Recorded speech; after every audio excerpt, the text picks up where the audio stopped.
សួស្តីបងប្អូនទាំងអស់គ្នាថ្ងៃនេះនាងខ្ញុំសូមនាំបងប្អូនទាំងអស់គ្នាមកទស្សនាវីដេអូពីរបៀបធ្វើខប្រហុកហើយគ្រឿងផ្សំរបស់យើងថ្ងៃនេះមានជាត្រីប្រាសាច់ជ្រូកមួយជាន់និងគ្រឿងផ្សំដែលមិនអាចខ្វះបានគឺប្រហុកចំណែកចំពោះអន្លក់គ្រឿងសម្រាប់យកមកធ្វើអន្លក់បងប្អូនអាចដាក់តាមចំណង់ចំណូលចិត្តដែលបងប្អូនចូលចិត្តបាន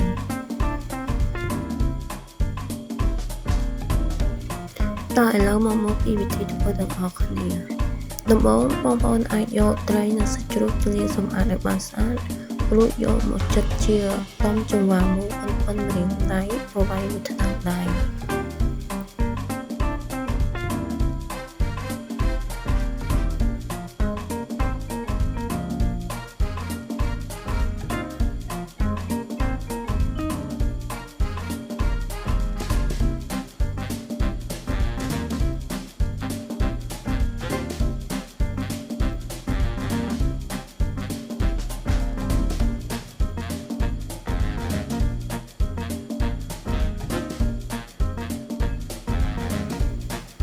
នៅពេលដែលបងប្អូនចិតបែបនេះរួចហើយបងប្អូនទុកមួយឡែកសិន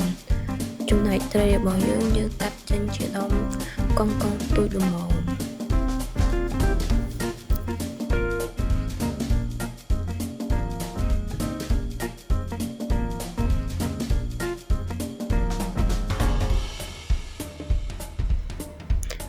បន្ទាប់មកមានរំដេងហាន់ជាបន្ទះស្ដើង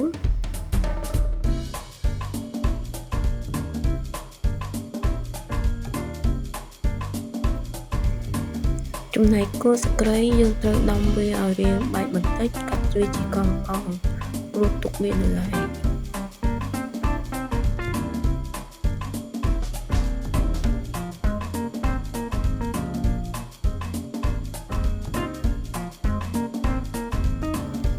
បន្ទាប់មកខ្ទឹមសរបស់យើងត្រូវយកទៅបុកជាមួយនឹងម្ទេសបងប្អូនម្ទេសដាក់តាមចំណង់ចំណូលចិត្តអាស្រ័យលើបងប្អូនបន្ទាប់មកយើងត្រូវយកសាច់ជ្រូកនេះទៅរំលីងឲ្យវាឡើងឈ្ងុយបន្តិចដើម្បីឲ្យវាកាត់ឆ្អាប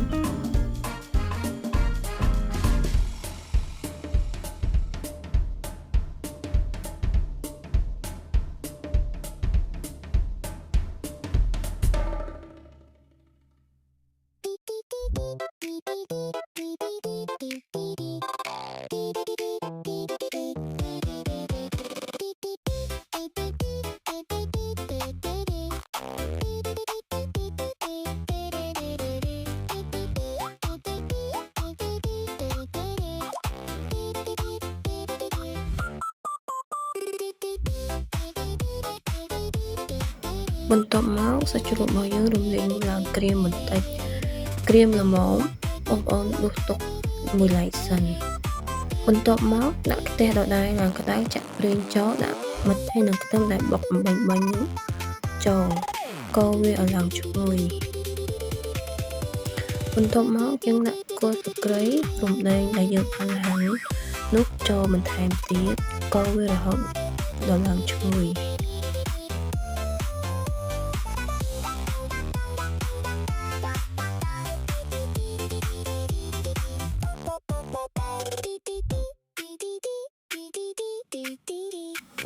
នៅពេលដែលគ្រឿងរបស់យើងកូរឡើងឈ្ងុយហើយ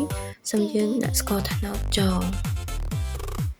យើងត្រូវដាក់ស្ករត្នោតចូលកូរវារហូតទាល់តែវាឡើងក្រហមជើងក្រម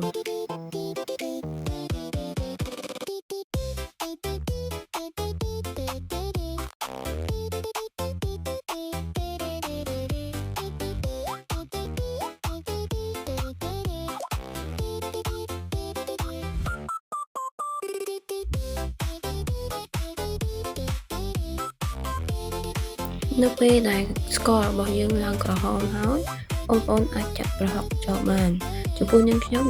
ប្រើជាប្រភេទប្រហុកសាច់តែបងអូនមិនមានប្រហុកសាច់បងអាចដាក់ប្រហុកធម្មតាប៉ុន្តែត្រូវយកទៅចិញ្ច្រាំឲ្យបានម៉ត់សិនពេលនេះយើងកូរប្រហុកនោះឲ្យឡើងឈ្ងុយកូររហូតដល់វាឡើងឈ្ងុយ នៅពេលដែលប្រហុកយើងឡើងឈ្ងុយហើយសូមយើងចាក់ត្រីរបស់យើងចូលកូរវាបន្តិចកុំកូរវាខ្លាំងពេកបងប្អូនខ្លាចវាបែកសាច់អញ្ចឹងយើងកូរវាថ្នមៗបន្តិចមកបន្ទាប់មកយើងបន្ថែមទឹកស្អាតចូលបន្តិចយើងកូរវាថ្នម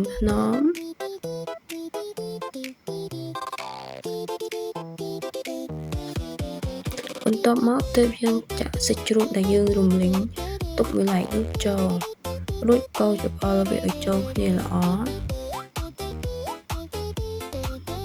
បន្ទាប់មកយើងត្រូវរំងាស់វារហូតទាល់តែវាឡើងទឹកនោះខាប់ល្អ